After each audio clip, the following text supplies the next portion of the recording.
Bonsoir à tous, c'est un plaisir de vous retrouver pour notre émission politique avec, je dirais, une nouvelle tête, une femme que vous n'avez pas l'habitude de voir sur ce plateau. Je veux parler de Christelle Nanor, qui est la présidente de nouveau parti politique, on va dire, donc le LGCA, qui est la Guadeloupe consciente en action. Madame Nanor, bonsoir et merci d'être avec nous. Bonsoir Madame Boissé, merci de l'invitation. Voilà, donc on va dire que vous faites partie de ceux qui se sont décidés aujourd'hui à participer à ces élections régionales et départementales. Pour vous, ça sera les élections régionales? Oui, tout à fait. C'est bien cela? On ira aux élections régionales, c'est l'institution la plus importante, celle qui a un poids sur les décisions et sur l'avenir qu'on souhaite offrir à la population guadeloupéenne, qui est le plus remarquée dans son action. Donc du coup, étant donné qu'aujourd'hui les choses se passent très mal pour la population guadeloupéenne et que nous sommes très loin d'être satisfaits des actions qui sont menées par la gouvernance sortante et également des gouvernances qui ont précédé, donc du coup, il était utile d'offrir autre chose à la population guadeloupéenne et de revenir à des valeurs plus importantes que celles que nous connaissions jusqu'à aujourd'hui. Revenir à des valeurs plus importantes. Quelles sont ces valeurs? Bien, ces valeurs, ce sont des valeurs humanistes. Nous avons créé un parti politique qui, sur l'échiquier politique, est un parti humaniste qui met tout simplement l'humain au centre de ses préoccupations. Un parti humaniste, c'est un parti qui fait l'affirmation de l'égalité de tous les citoyens. Bon langage guadeloupéen, ça veut dire que tout le monde c'est monde. Quelle que soit la nouvine, quel que soit Jean Nouillet, quel que soit ça nous rassemble, nous avons en sorte de considérer que tout Guadeloupéen, il faut les mêmes chances, il faut qu'elle nous traite de même manière-là. Est-ce qu'aujourd'hui joue tout le monde pas monde? Ah ben aujourd'hui joue tout le monde pas monde, non. Il y a plein de discriminations. D'ailleurs, la Guadeloupe consciente en action, Parti humaniste jour, lutte contre les discriminations.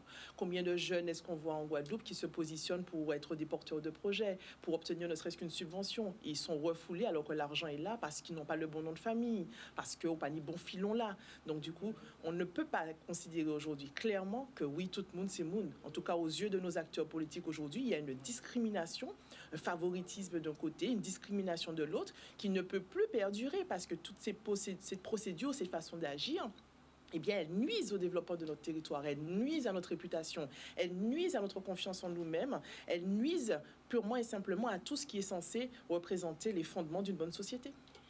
Ouais. Donc, vous avez décidé avec d'autres de vous présenter à ces élections. Alors, quels sont ceux qui vous accompagnent? Alors aujourd'hui, il y a pas mal de personnes, je ne vais peut-être pas citer tout le monde, je vais parler juste des membres fondateurs. Donc les membres fondateurs aujourd'hui, c'est moi, Christelle Nanor. Nous avons aussi Pierre Chadru, un artiste très connu. Nous avons Madame Francée Coquin, qui est une chef d'entreprise et une ancienne athlète de haut niveau. Et Madame Corinne Lomba, qui travaille, une professionnelle de l'action sociale, médiatrice aujourd'hui depuis pratiquement 20 ans. Et comment tout a débuté? Est-ce que c'est suite à un constat ou est-ce que vous vous êtes dit pourquoi ne pas y aller? Alors, on n'a pas créé notre organisation politique pour aller aux élections régionales. Pas le moins du monde. Donc, ce n'est pas un parti politique Kleenex qui va naître aujourd'hui, se présenter aux élections, avoir son résultat et puis ensuite disparaître pendant les 6 prochaines années et puis réincarnation dans 6 ans. Ce n'est pas du tout ça le concept de la Guadeloupe consciente en action. Personnellement, je me suis véritablement senti qu'il était nécessaire de s'engager en politique à partir du mouvement des Gilets jaunes. C'est vrai qu'en 2009, j'étais un peu plus jeune, donc du coup, j'ai compris ce qui se passait, j'attendais des résultats, mais il n'y avait pas encore cette envie. Vous avez quel âge? J'ai 36 ans. Oui. J'ai 36 ans, je suis mère de famille, j'ai 2 garçons de 10 et 13 ans. Donc, ça rassure, je pense, tout le monde en se disant que je ne vais pas en politique ou placer mes enfants dans les administrations. Ils sont beaucoup trop jeunes pour ça. Donc, il faut que les choses soient claires sur ce point. J'ai 36 ans, je suis de Vieux-Fort, j'habite à Capesterre-Belle-Eau. Je suis une professionnelle du commerce, du marketing, de la distribution et du management. Et donc, aujourd'hui, la volonté est venue en 2018 à cause de ce mouvement parce que j'ai trouvé inacceptable qu'un pays, qu'un gouvernement fasse du mal à son peuple. Moi, ça m'a violenté à l'intérieur. J'étais pourtant loin, je ne me suis pas fait gazer, je n'ai pas perdu d'œil. Mais j'ai senti qu'il y avait quelque chose qui n'allait vraiment pas rond dans ce pays et qu'il fallait faire quelque chose.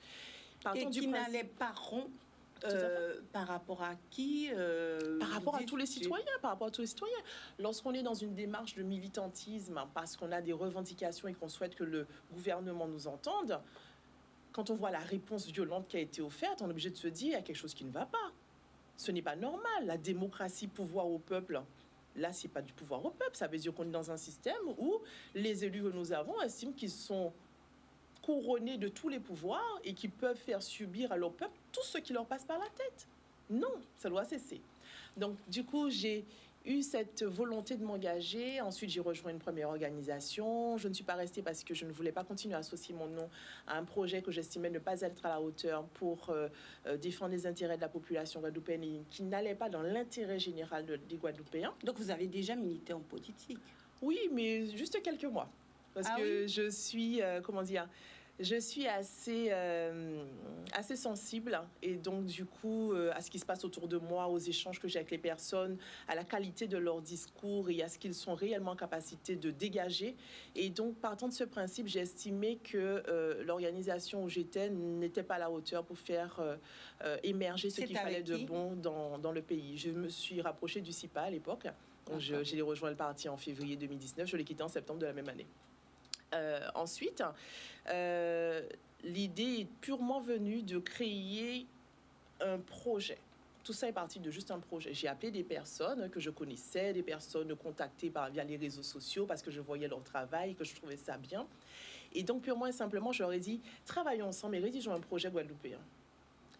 Vous savez qu'il y a déjà plusieurs projets guadeloupéens qui existent. Il y en a qui ont été mort-nés, il y en a qui sont dans les tiroirs encore, il y en a qui reviennent, qui sont remis sur la table. Donc tous ces projets guadeloupéens, est-ce que le vote n'ira pas, je dirais, grossir le lot de tous ceux qui n'ont pas vu le jour ? Alors, on espère que non, c'est pour ça qu'on travaille, tout justement. On fait ce travail d'information, de conscientisation autour de la population, justement pour éviter que ce projet ne soit un projet mort-né. Il est bâti sur une question qui était fondamentale autour de laquelle nous avons vraiment tout réalisé. De quoi avons-nous besoin ? Lorsqu'on est justement très conscient de la nécessité pour la population guadeloupéenne de faire entendre sa voix, d'être considérée, d'être vraiment au centre des préoccupations, on est obligé de se poser la question dans tel domaine, de quoi avons-nous concrètement besoin ? Qu'est-ce que l'on peut faire pour que la population guadeloupéenne sente qu'elle a une politique à ses côtés qui s'occupe d'elle concrètement ? Donc c'est cette démarche. Et ensuite, donc du coup, vous avez décidé de vous occuper de la population guadeloupéenne ? Tout à fait. Est-ce que vous avez, je vais dire, suffisamment de moyens pour vous occuper de cette population? Je ne parle pas simplement de moyens matériels. Écoutez, les moyens, c'est à nous de les créer. Et les moyens, ce sont les personnes qui nous soutiennent et qui se rapprochent de nous. Nous avons un groupe qui s'est élargi, qui continue de s'élargir. Eh bien, les moyens, c'est un travail d'équipe, tout simplement. Donc, du coup, oui, les moyens sont là et les moyens continuent d'arriver. Donc, du coup, la force politique que la Guadeloupe Consciente en Action doit représenter va être représentée. Que reprochez-vous concrètement à nos élus actuels ? Eh bien, justement, de ne travailler que pour eux-mêmes, de ne pas justement faire passer l'intérêt général avant toute chose, alors qu'à la base, la politique, c'est ça, travailler pour la cité. Lorsque quelqu'un a un mandat et s'occupe principalement de ses petites affaires, de ses amis, à son pouvoir qui est manipulé par d'autres lobbying à côté, on n'est plus dans la démarche de travail d'intérêt général. Donc, du coup, aujourd'hui, ce qui se passe, c'est que les Guadeloupéens, je pense qu'ils ont bien compris que ce qu'on nous offre aujourd'hui, ce n'est purement et simplement pas de la politique. Alors pourquoi est-ce que d'élection en élection, Christelle Nanor, d'élection en élection, les mêmes sont réélus?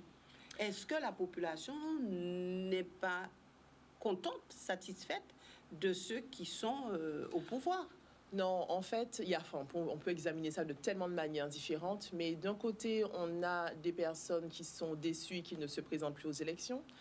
De l'autre côté, vous avez des personnes qui ont des connexions, des ramifications, des intérêts à tirer de conserver un candidat sur une place.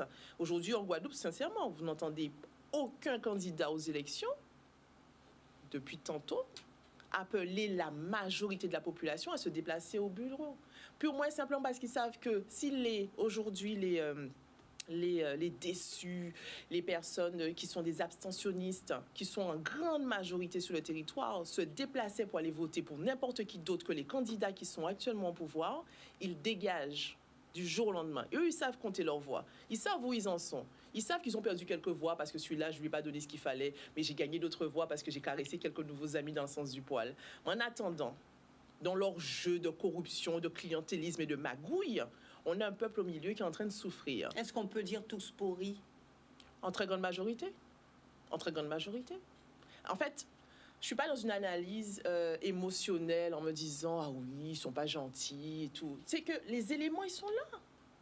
Aujourd'hui, en Guadeloupe, on a quoi? On a 54 000 personnes qui sont au chômage, 136 000 personnes qui vivent sous le seuil de pauvreté, 151 000 personnes qui sont en privation matérielle, qui ne peuvent pas fonctionner sur le territoire.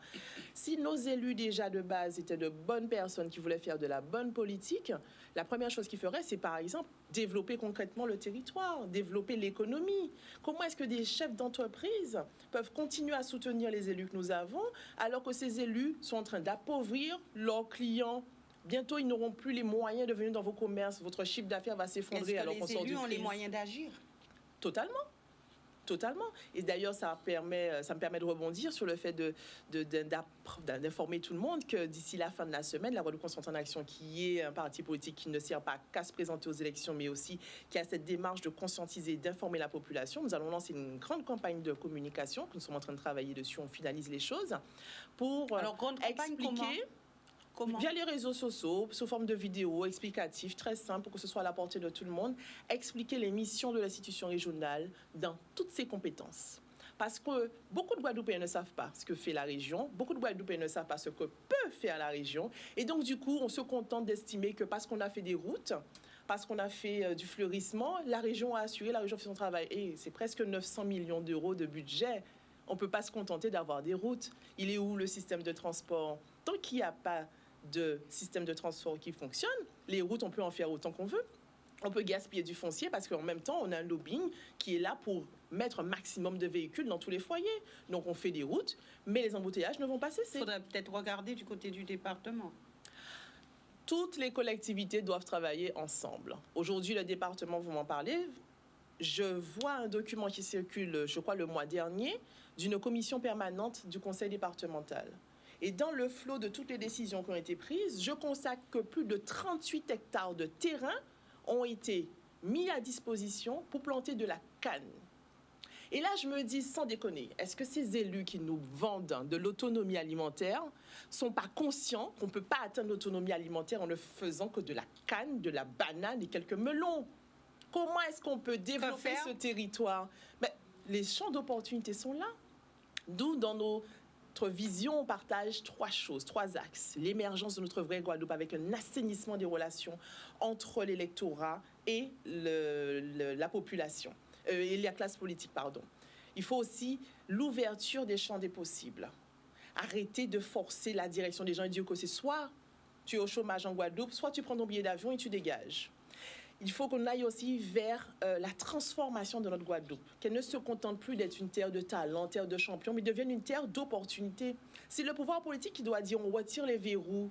Lorsque vous venez nous voir, ce qui compte, c'est la qualité de votre projet. Dès lors où il est bon, dès lors où on voit qu'il y a une réflexion, qu'il y aura quelque chose de bon qui va en sortir dans l'intérêt général de la population, arrêtez fédérer, financer, accompagner, arrêtez foutre bâton en roue à développement économique en pays là ça. On tue notre territoire pour des raisons qui n'ont aucun sens.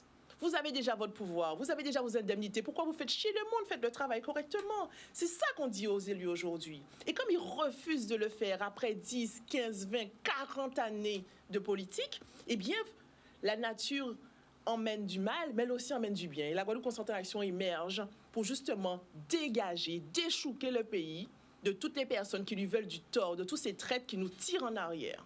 On doit avancer et faire en sorte que notre territoire puisse réussir parce que chaque Guadeloupéenne et chaque Guadeloupéen le mérite. Vous avez bien dit que les élus sont des traîtres. Oui, à ce stade-là, on est un traître. Lorsqu'on a une mission, puisque le mandat, c'est une mission, c'est un honneur, normalement, d'avoir été choisi, d'avoir été mandaté par son peuple pour pouvoir faire un travail. Donc, lorsque le travail n'est pas fait, c'est qu'on a trahi son peuple. Alors, justement, et beaucoup comme vous, qui viennent, qui se lancent en politique avec beaucoup d'ardeur, avec beaucoup de dynamisme, beaucoup disent oui, mais on peut faire plus, mais on ne comprend pas pourquoi ça ne fonctionne pas. Alors, est-ce que ça voudrait dire que ceux qui ont été avant vous n'ont pas la bonne volonté ou ne sont pas conscients des problématiques qui existent en Guadeloupe. Mais selon vous, qu'est-ce qui coince réellement? Les problématiques existent depuis longtemps. C'est vrai qu'aujourd'hui, on fait des débats. On va faire un débat sur l'eau, on va faire un débat sur le transport, on va faire un débat sur le chômage, on va faire un débat sur l'activité économique. On peut faire des débats sur absolument toutes les questions. Sauf qu'il n'y a aucune question concrètement, à part la Covid, qui soit d'actualité. C'est-à-dire que tous les problèmes dont on peut parler, c'est des problèmes qu'on connaît depuis 20-30 ans. Donc la question, c'est pas qu'est-ce qui coince, c'est plutôt pourquoi ces personnes se sont, elles, présentées aux élections, sachant pertinemment qu'elles avaient tous les pouvoirs entre les mains pour pouvoir agir et qu'elles ont préféré ne pas faire les choses. On ne peut pas se présenter à une élection avec une équipe et de dire que cette équipe, c'est juste finalement des personnes qui sont là pour tenir des postes. Il faut aller chercher des compétences pour pouvoir travailler pour faire développer son pays. Nous, c'est ce qu'on fait aujourd'hui. On est en train de rencontrer des tas de personnes. D'ailleurs, je peux encore inviter des personnes à prendre contact avec nous et à venir s'ils ont envie de faire les choses correctement, de les faire bien. Donc, aujourd'hui, je pense que les Guadeloupéens ont les yeux suffisamment ouverts pour se rendre compte que ça va mal. Et lorsque j'entends notre président de région nous dire que quand il lance son mobilette sans frein, moi, je rigole pas. Moi, ça me fait peur, moi. Parce que je me dis, une mobilette sans frein, ça finit dans le décor. Ça veut dire que concrètement, président de région nous dit nous qu'il y a besoin de jouer nous, fin travail là. Que ça veut dire que démarche n'est pas bon, ou son mobilette sans frein, donc on a un monde qui est incontrôlable. C'est pas possible. Nous besoin des gens qui justement ont la tête sur les épaules parce qu'elle est là grave. Donc nous besoin des gens qui concentrés, qui sont capables de gouverner et de faire un travail correctement. Au mobilette sans frein, qui file dans le décor, qui a choué monde. Est-ce qu'un mobilette sans frein n'a pas un mobilette aussi qui caille vite et qu'il ne peut pas arrêter à d'un ballon? Vitesse et précipitation pas caillent ensemble. Et c'est pas les mandats à l'âge affine qu'il faut vivre non de mobilette sans frein. Parce que cette parole-là, elle est sortie il n'y a même pas 3 mois. D'accord? Il y avait 6 ans pour faire la mobilette. Il y avait 6 ans pour développer le territoire. Donc, c'est pas quand le mandat est fini qu'on soudainement s'occupe du transport, on fait une petite réunion. Je vais créer un syndicat. Aujourd'hui, le syndicat, c'est à la mode. Dès qu'on veut se débarrasser d'une compétence, on crée un syndicat. La délégation de service public, ce n'est pas une délégation de pouvoir politique. On reste responsable. Est-ce qu'aujourd'hui, le statut de la Guadeloupe permet d'aller loin, d'aller, je vais dire, de l'avant au niveau des problèmes rencontrés, mais surtout au niveau de l'évolution de certains dossiers récurrents, je dirais, des dossiers qui reviennent tout le temps et qui, justement, méritent qu'on puisse y attarder? Est-ce qu'actuellement, il y a la possibilité d'avancer? Tout à fait. Aujourd'hui, la Guadeloupe, elle a le même statut que beaucoup d'autres régions de France et pourtant, nous avons des chiffres qui sont beaucoup plus mauvais. Nous avons une autonomie fiscale qui nous permet d'avoir plus de recettes. Aujourd'hui, en Guadeloupe, sur les chiffres, la région Guadeloupe, c'est pratiquement le double en termes de recettes par habitant par rapport à la moyenne nationale. Donc, c'est dire... En gros, plus on a d'argent, et moins le pays est développé. C'est une adéquation qui ne fonctionne pas. Et donc, c'est une aberration à laquelle il faut mettre un terme. Aujourd'hui, quand on connaît justement le fonctionnement, la taille des pouvoirs qui sont dans cette institution, et c'est pour ça d'ailleurs qu'on va communiquer dessus, pour que chaque Guadeloupéen sache ce que la région est capable de faire. Comme ça, il peut faire le comparatif entre ce qui a été fait et ce qui peut être fait, pour se rendre compte des écarts. Si aujourd'hui cette institution est une véritable Ferrari en termes de capacité de pouvoir, elle est conduite comme une 2 chevaux. On freine les choses, il y en a qui ne veulent pas travailler, donc si vous pas forcé, c'est 6 l'année, je touche mes indemnités, on est à la cool. Et il y en a qui prennent plus ou moins simplement de très mauvaises décisions et donc qui dépensent des millions d'euros dans des bêtises qui n'aboutissent pas. Il y a quelques années, on nous a promis un dynamisme touristique extraordinaire. On a atteint effectivement le million de touristes, alléluia, pour tous les moyens qui ont été mis sur la table. Quelles sont les répercussions économiques? Est-ce qu'elles ont été valorisées, chiffrées? Est-ce qu'on est capable de montrer combien d'emplois ont été créés grâce à cela? On a créé un tourisme, on a créé un Master 2 en tourisme. Il a fait 1 année. Pourquoi il a fait qu'1 année? Parce qu'on n'a pas évalué les réels besoins du territoire avant de se lancer dans cette activité.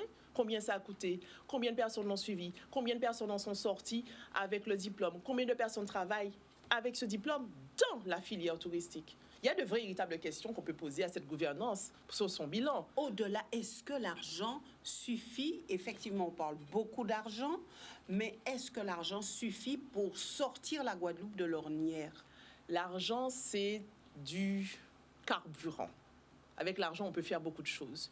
Mais même si on a beaucoup d'argent, c'est sûr, Madame Boissé, que si les idées sont mauvaises, vous pouvez avoir tout l'argent du monde, il n'y aura aucun résultat positif dans l'intérêt général.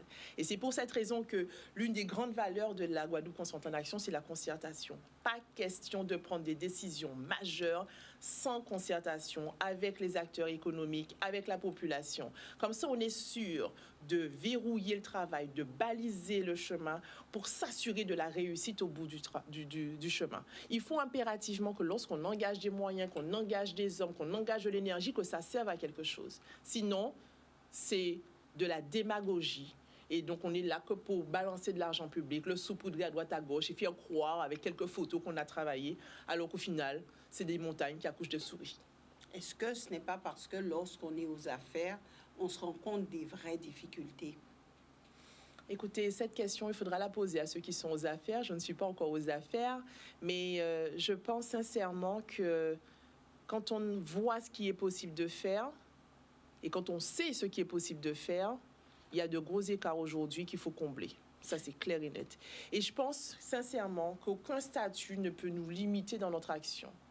Là, les lois, les décrets, les réglementations sont là pour s'adapter à la vie des citoyens et à ce que le peuple souhaite. Ce n'est pas à nous de faire en sorte de purement et simplement se contenter de rester dans un bocal. Si le bocal est trop petit, eh bien, il faut l'élargir. Et nous ferons ce travail. Nous ferons ce qui est bon pour la Guadeloupe et les lois vont s'adapter aux besoins des Guadeloupéens.